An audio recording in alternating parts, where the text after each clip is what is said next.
কাকলি ভোর রাত থেকে খুলনায় থেমে থেমে ভারী বৃষ্টি হচ্ছে।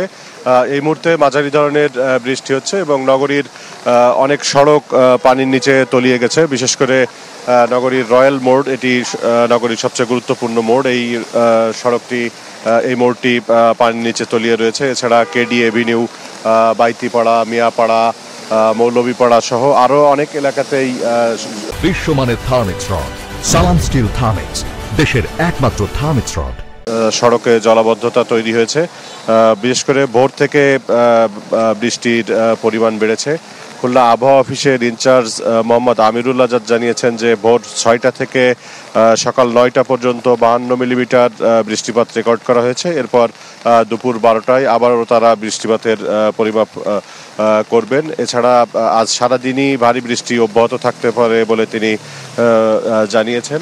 আর এই বৃষ্টিতে জলাবদ্ধতার কারণে সাধারণ মানুষ কিছুটা বিপাকে পড়েছেন। যারা বিভিন্ন জায়গায় যেতে চাইছেন তারা প্রয়োজনীয় সংখ্যক যানবাহন পাচ্ছেন না। এছাড়া ভাড়াও বেশি দিতে হচ্ছে। আবার যারা পায়ে হেঁটে বিভিন্ন স্থানে যান তারা বিপাকে পড়েছেন। তাদের বৃষ্টির মধ্যে, পানির মধ্যে দিয়ে যেতে কষ্ট হচ্ছে, সমস্যা হচ্ছে।